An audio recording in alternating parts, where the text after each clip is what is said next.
ഇന്ന് ദിവസം 200. ഇന്ന് വായിക്കുന്ന വചനഭാഗങ്ങൾ യേശയ്യ അധ്യായങ്ങൾ 18, 19, 20.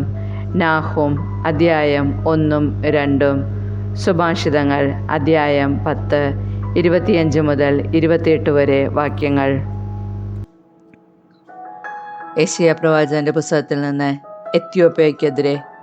എത്യോപ്യയിലെ നദികൾക്കക്കരെയുള്ള ചിറകടി ശബ്ദമുയർത്തുന്ന ദേശം, നൈൽ നദിയിലൂടെ ഈറ്റച്ചങ്ങാടത്തിൽ ദൂതന്മാരെ അയക്കുന്ന ദേശം, വേഗമേറിയ ദൂതന്മാരെ, ദീർഘകായന്മാരും മൃദുചർമ്മികളുമായ ജനതയുടെ അടുത്തേക്ക്, അടുത്തും അകലെയുമുള്ള ജനതകൾ പേടിക്കുന്നവരുടെ അടുത്തേക്ക്, പ്രബലവും കീഴടക്കുന്നതും നദികളാൽ വിഭജിക്കപ്പെട്ടതുമായ രാജ്യത്തേക്ക് വേഗം ചെല്ലുവേൻ. ഭൂവാസികളെ, മലകളിൽ അടയാളം ഉയരുമ്പോൾ നോക്കുവേൻ, കാഹളം മുഴങ്ങുമ്പോൾ ശ്രദ്ധിക്കുവേൻ. കർത്താവ് എന്നോട് അരുളി ചെയ്തിരിക്കുന്നു, മധ്യാഹ്ന സൂര്യൻ്റെ തെളിവോടെ കൊയ്ത്തുകാലത്തെ തുഷാരമേഘം പോലെ ഞാൻ എൻ്റെ മന്ദിരത്തിലിരുന്ന് വീക്ഷിക്കും. പൂക്കാലം കഴിഞ്ഞ മുന്തിരി വിളയുന്ന സമയത്ത് വിളവെടുപ്പിന് മുൻപ് അവിടുന്ന് മുളപ്പുകളെ അരിവാൾ കൊണ്ട് മുറിച്ചു കളയും. പടർന്നു വളരുന്ന ശാഖകളെ അവിടുന്ന് വെട്ടിക്കളയും. അവ മലകളിലെ കഴുകന്മാർക്കും ഭൂമിയിലെ മൃഗങ്ങൾക്കുമായി ഉപേക്ഷിക്കപ്പെടും. വേനൽക്കാലത്ത് കഴുകന്മാരും മഞ്ഞുകാലത്ത് വന്യമൃഗങ്ങളും അത് തിന്നും. ആ സമയത്ത് ദീർഘകായന്മാരും മൃദുചർമ്മികളുമായ ജനതയിൽ നിന്ന്, അടുത്തും അകലെയുമുള്ള ജനതകൾ പേടിക്കുന്ന ജനതയിൽ നിന്ന്, പ്രബലവും കീഴടക്കുന്നതും നദികളാൽ വിഭജിക്കപ്പെടുന്നതുമായ രാജ്യത്ത് നിന്ന്, സൈന്യങ്ങളുടെ കർത്താവിൻ്റെ നാമം വഹിക്കുന്ന സിയോൻ മലയിലേക്ക് അവിടത്തേക്ക് കാഴ്ചകൾ കൊണ്ടുവരും. യെശയ്യാ പ്രവാചകന്റെ പുസ്തകത്തിൽ നിന്ന്. അധ്യായം 19. ഈജിപ്തിനെതിരെ. ഈജിപ്തിനെ കുറിച്ചുണ്ടായ അരുളപ്പാട്. ഇതാ, കർത്താവ് വേഗമേറിയ ഒരു മേഘത്തിൽ ഈജിപ്തിലേക്ക് വരുന്നു. അവിടുത്തെ സാന്നിധ്യത്തിൽ ഈജിപ്തിലെ വിഗ്രഹങ്ങൾ വിറകൊള്ളും. ഈജിപ്തുകാരുടെ ഹൃദയം ഉരുകിപ്പോകും. ഈജിപ്തുകാരെ ഞാൻ കലഹിപ്പിക്കും. സഹോദരൻ സഹോദരനെതിരായും, അയൽക്കാരൻ അയൽക്കാരനെതിരായും, നഗരം നഗരത്തിനെതിരായും, രാജ്യം രാജ്യത്തിനെതിരായും യുദ്ധം ചെയ്യും. ഈജിപ്തുകാരുടെ ധൈര്യം ക്ഷയിക്കും. അവരുടെ പദ്ധതികൾ ഞാൻ താറുമാറാക്കും. അപ്പോൾ അവർ വിഗ്രഹങ്ങളോടും ആഭിചാരകന്മാരോടും വെളിച്ചപ്പാടന്മാരോടും മന്ത്രവാദികളോടും ആരായും. ഞാൻ ഈജിപ്തുകാരെ ക്രൂരമായ ഒരു യജമാനന്റെ കയ്യിൽ ഏൽപ്പിച്ചു കൊടുക്കും. ഉഗ്രനായ ഒരു രാജാവ് അവരുടെ മേൽ ഭരണം നടത്തും. സൈന്യങ്ങളുടെ ദൈവമായ കർത്താവാണ് ഇതരുളി ചെയ്തിരിക്കുന്നത്. നൈൽ നദി വറ്റിപ്പോകും, അതുണങ്ങി വരണ്ടുപോകും. അതിൻ്റെ തോടുകൾ ദുർഗന്ധം വമിക്കും. നൈൽ നദിയുടെ ശാഖകൾ ചെറുതാവുകയും വറ്റിപ്പോവുകയും ചെയ്യും. അവയിലെ ഞാങ്ങണയും കോരപ്പുല്ലും ഉണങ്ങിപ്പോകും. നൈൽ നദീതീരം ശൂന്യമായി തീരും. അവിടെ വിതച്ചതെല്ലാം ഉണങ്ങി നശിച്ചു പോകും. മീൻപിടുത്തക്കാർ നൈൽ നദിയിൽ ചൂണ്ടിയിടുന്നവർ വിലപിക്കും. വല വീശുന്നവരും ദുഃഖിക്കും. മിനുസപ്പെടുത്തിയ ചണം കൊണ്ട് പണി ചെയ്തിരുന്നവരും വെള്ളത്തുണി നെയ്യുന്നവരും നിരാശരാകും. ദേശത്തിൻ്റെ തൂണുകളായിരുന്നവർ തകർന്നു പോകും. കൂലിവേലക്കാർ ദുഃഖിക്കും. സോവാനിലെ രാജാക്കന്മാർ ഭോഷന്മാരാണ്. ഫറവോയുടെ ജ്ഞാനികളായ ഉപദേഷ്ടാക്കൾ ഭോഷത്വം നിറഞ്ഞ ഉപദേശം നൽകുന്നു. ഞാൻ ഒരു ജ്ഞാനിയുടെ പുത്രനാണ്, പൗരാണികനായ ഒരു രാജാവിൻ്റെ കുമാരനാണ് എന്ന് നിനക്കെങ്ങനെ ഫറവോയോട് പറയാൻ കഴിയും? നിന്റെ ജ്ഞാനികൾ എവിടെ? സൈന്യങ്ങളുടെ കർത്താവ് ഈജിപ്തിനെതിരായി എന്താണ് തീരുമാനിച്ചിരിക്കുന്നതെന്ന് അവർ നിനക്ക് പറഞ്ഞു തരട്ടെ. സോവാനിലെ രാജാക്കന്മാർ ഭോഷന്മാരായി തീർന്നിരിക്കുന്നു. മെംഫിസിലെ രാജാക്കന്മാരും വഞ്ചിക്കപ്പെട്ടിരിക്കുന്നു. ഈജിപ്തിലെ ഗോത്രങ്ങളുടെ മൂലക്കല്ലായിരുന്നവർ തന്നെ അവളെ വഴിതെറ്റിച്ചിരിക്കുന്നു. കർത്താവ് അവളിൽ ആശയക്കുഴപ്പത്തിൻ്റെ ആത്മാവിനെ നിവേശിച്ചിരിപ്പിക്കുകയാണ്. അങ്ങനെ മദ്യപൻ ഛർദ്ദിച്ചതിൽ തിന്നി നടക്കുന്നത് പോലെ ഈജിപ്ത് എല്ലാ കാര്യങ്ങളിലും കാലിടറി നടക്കുന്നു. വാലിനോ തലയ്ക്കോ ഈന്തപ്പനക്കൈക്കോ ഞാങ്ങണയ്ക്കോ ഈജിപ്തിനു വേണ്ടി ഒന്നും ചെയ്യാനാവുകയില്ല. ഈജിപ്ത് അനുഗ്രഹിക്കപ്പെടും. അന്നവർ സ്ത്രീകൾക്ക് തുല്യരായിരിക്കും. സൈന്യങ്ങളുടെ കർത്താവ് തങ്ങളുടെ നേരെ ഓങ്ങുന്ന കരം കണ്ട് അവർ ഭയന്നു വിറയ്ക്കും. യൂദ ഈജിപ്തിനെക്കാരെ പരിഭ്രാന്തരാക്കും. അതിൻ്റെ പേര് കേൾക്കുന്നവരെല്ലാം സൈന്യങ്ങളുടെ കർത്താവ് തങ്ങൾക്കെതിരെ അയക്കാനൊരുങ്ങുന്ന ശിക്ഷയോർത്ത് ഭയപ്പെടും. അന്ന് കാനാൻ ഭാഷ സംസാരിക്കുന്നതും സൈന്യങ്ങളുടെ കർത്താവിനോട് കൂറ് പ്രഖ്യാപിക്കുന്നതുമായ 5 പട്ടണങ്ങൾ ഈജിപ്തിലുണ്ടായിരിക്കും. അതിൽ ഒന്ന് സൂര്യനഗരമെന്ന് അറിയപ്പെടും. അന്ന് ഈജിപ്തിൻ്റെ മധ്യത്തിൽ കർത്താവിന് ഒരു ബലിപീഠവും അതിർത്തിയിൽ ഒരു സ്തംഭവും ഉണ്ടായിരിക്കും. ഈജിപ്തിൽ അത് സൈന്യങ്ങളുടെ കർത്താവിൻ്റെ അടയാളവും സാക്ഷ്യവുമായിരിക്കും. മർദ്ദകർ നിമിത്തം അവർ കർത്താവിനെ വിളിച്ചപേക്ഷിക്കുമ്പോൾ അവിടുന്ന് രക്ഷകനെ അയച്ച് അവർക്ക് വേണ്ടി പൊരുതി അവരെ മോചിപ്പിക്കും. കർത്താവ് ഈജിപ്തുകാർക്ക് തന്നെ തന്നെ വെളിപ്പെടുത്തും. ആ നാളിൽ അവർ കർത്താവിനെ അറിയുകയും കാഴ്ചകളും ദഹനബലികളും അർപ്പിച്ച് അവിടുത്തെ ആരാധിക്കുകയും ചെയ്യും. അവർ കർത്താവിന് നേർച്ചകൾ നേരുകയും അവ നിറവേറ്റുകയും ചെയ്യും. കർത്താവ് ഈജിപ്തിനെ പ്രഹരിക്കുകയും സുഖപ്പെടുത്തുകയും ചെയ്യും. അവർ കർത്താവിങ്കിലേക്ക് മടങ്ങി വരികയും അവരുടെ പ്രാർത്ഥന കേട്ട് കർത്താവ് അവർക്ക് സൗഖ്യം നൽകുകയും ചെയ്യും. അന്ന് ഈജിപ്തിൽ നിന്ന് അസീറിയയിലേക്ക് ഒരു രാജവേദി ഉണ്ടായിരിക്കും. അസീറിയക്കാർ ഈജിപ്തിലേക്കും ഈജിപ്തുകാർ അസീറിയയിലേക്കും പോകും.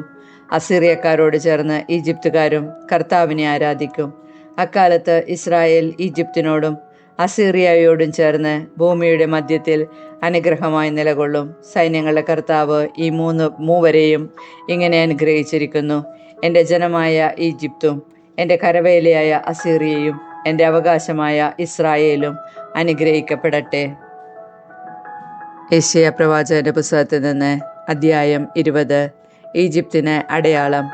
അസീറിയ രാജാവായ സാർഗോന്റെ കൽപ്പനയനുസരിച്ച് സൈന്യാധിപൻ വന്ന് യുദ്ധം ചെയ്ത് അഷ്ദോദ് കീഴടക്കിയ വർഷം കർത്താവ് ആമോസിന്റെ പുത്രനായ യെശയ്യായോട് അരുളി ചെയ്തു: നിന്റെ അരയിൽ നിന്ന് ചാക്കുവസ്ത്രവും നിന്റെ കാലിൽ നിന്ന് ചെരുപ്പും അഴിച്ചു കളയുക.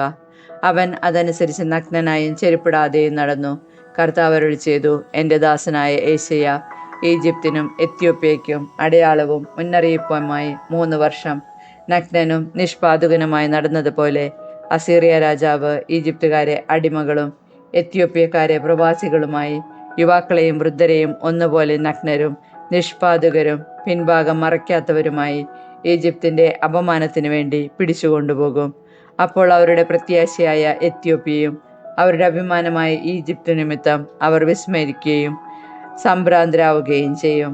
അന്ന് തീരദേശവാസികൾ പറയും: അസീറിയ രാജാവിൽ നിന്ന് രക്ഷപ്പെടാൻ വേണ്ടി നാം പ്രതീക്ഷയോടെ ആരുടെ അടുത്തേക്ക് ഓടിച്ചെന്നോ അവർക്ക് ഇതാണ് സംഭവിച്ചത്. പിന്നെ നാം എങ്ങനെ രക്ഷപ്പെടും? നാഹൂം പ്രവാചകന്റെ പുസ്തകത്തിൽ നിന്ന് അധ്യായം 1. നിനവയുടെ മേൽ വിധി. നിനവയെ സംബന്ധിച്ചുള്ള പ്രവചനം. എൽക്കോഷനായ നാഹൂമിന്റെ ദർശന ഗ്രന്ഥം. കർത്താവ് അസഹിഷ്ണുവായ ദൈവവും പ്രതികാരം ചെയ്യുന്നവനുമാണ്. കർത്താവ് പ്രതികാരം ചെയ്യുന്നവനും ക്രോധം നിറഞ്ഞവനുമാണ്. കർത്താവ് തൻ്റെ വൈരികളോട് പകരം വീട്ടുകയും ശത്രുക്കൾക്ക് വേണ്ടി ക്രോധം കരുതി വയ്ക്കുകയും ചെയ്യുന്നു. കർത്താവ് ദീർഘക്ഷമയുള്ളവനും അതിശക്തനുമാണ്. ഒരു കാരണവശാലും അവിടുന്ന് കുറ്റക്കാരെ വെറുതെ വിടുകയില്ല. ചുഴലിക്കാറ്റിലും കൊടുങ്കാറ്റിലുമാണ് അവിടുത്തെ പാത. മേഘങ്ങൾ അവിടുത്തെ പാദങ്ങളിലെ പൊടിയാണ്. അവിടുന്ന് കടലിനെ ശാസിക്കുകയും വറ്റിച്ചു കളയുകയും ചെയ്യുന്നു. നദികളെ അവിടുന്ന് വരട്ടുന്നു. ബാഷാനും കാർമലും ഉണങ്ങുകയും ലെബനോനിലെ പുഷ്പങ്ങൾ വാടുകയും ചെയ്യുന്നു. പർവ്വതങ്ങൾ അവിടുത്തെ മുൻപിൽ പ്രകമ്പനം കൊള്ളുന്നു. മലകൾ ഉരുകിപ്പോകുന്നു. ഭൂമിയും ലോകവും അതിലുള്ളതൊക്കെയും അവിടുത്തെ മുൻപിൽ ശൂന്യമായി തീരുന്നു. അവിടുത്തെ രോഷത്തിനു മുൻപിൽ നിലകൊള്ളാൻ ആർക്ക് കഴിയും? അവിടുത്തെ കോപാഗ്നി ആർക്ക് സഹിക്കാനാവും? അഗ്നി പോലെ അവിടുത്തെ ക്രോധം വർഷിക്കപ്പെടുന്നു. അവിടുന്ന് പാറകളെ ഉടച്ചു കളയുന്നു. കർത്താവ് നല്ലവനും കഷ്ടതയുടെ നാളിൽ അഭയദുർഗവുമാണ്. തന്നിൽ ആശ്രയിക്കുന്നവരെ അവിടുന്ന് അറിയുന്നു. എന്നാൽ കവിഞ്ഞൊഴുകുന്ന പ്രവാഹത്താൽ അവിടുന്ന് തൻ്റെ ശത്രുക്കളെ നിശേഷം നശിപ്പിക്കും. അവിടുന്ന് അവരെ അന്ധകാരത്തിലേക്ക് അനുധാവനം ചെയ്യും. കർത്താവിനെതിരായി നിങ്ങൾ എന്ത് ഗൂഢാലോചനയാണ് നടത്തുന്നത്? അവിടുന്ന് അത് നിശേഷം തകർക്കും. ശത്രുക്കളുടെ മേൽ രണ്ടാമതൊരു പ്രതികാരം അവിടുന്ന് ചെയ്യുകയില്ല. കെട്ടുപിണഞ്ഞു കിടക്കുന്ന മുൾപ്പടർപ്പ് പോലെ, ഉണങ്ങിയ വൈക്കോൽ പോലെ അവർ ദഹിക്കപ്പെടും. കർത്താവിനെതിരെ ഗൂഢാലോചന നടത്തുകയും ദ്രോഹം ഉപദേശിക്കുകയും ചെയ്ത ഒരുവൻ നിന്നിൽ നിന്ന് ഉത്ഭവിച്ചില്ലേ? കർത്താവ് അരുളി ചെയ്യുന്നു: അവരുടെ ശക്തിയും എണ്ണവും എത്ര അധികമായാലും അവർ വിച്ഛേദിക്കപ്പെട്ട് ഇല്ലാതാകും. ഞാൻ നിന്നെ പീഡിപ്പിച്ചില്ലെങ്കിലും മേലിൽ പീഡിപ്പിക്കുകയില്ല. അവൻ്റെ നുകം നിന്നിൽ നിന്ന് ഞാൻ ഒടിച്ചു കളയുകയും നിന്റെ ബന്ധനങ്ങളെ ഞാൻ ഛേദിക്കുകയും ചെയ്യും. കർത്താവ് നിന്നെപ്പറ്റി കൽപ്പിച്ചിരിക്കുന്നു: നിന്റെ നാമം മേലിൽ നിലനിൽക്കുകയില്ല. നിന്റെ ദേവന്മാരുടെ ആലയത്തിൽ നിന്ന് കൊത്തുവിഗ്രഹവും മാർപ്പ് വിഗ്രഹവും ഞാൻ വെട്ടിമാറ്റും. ഞാൻ നിനക്ക് ശവക്കുഴി ഉണ്ടാക്കും. എന്തെന്നാൽ നീ നികൃഷ്ടനാണ്. സദ്വാർത്ത കൊണ്ടുവരുന്നവൻ്റെ സമാധാനം പ്രഘോഷിക്കുന്നവൻ്റെ പാദങ്ങൾ അതാ മലമുകളിൽ. യൂദ, നീ നിന്റെ ഉത്സവങ്ങൾ ആചരിക്കുകയും നേർച്ചകൾ നിറവേറ്റുകയും ചെയ്യുക. എന്തെന്നാൽ ഇനിയൊരിക്കലും ദുഷ്ടൻ നിനക്കെതിരെ വരികയില്ല, അവൻ നിശേഷം നശിപ്പിക്കപ്പെട്ടിരിക്കുന്നു.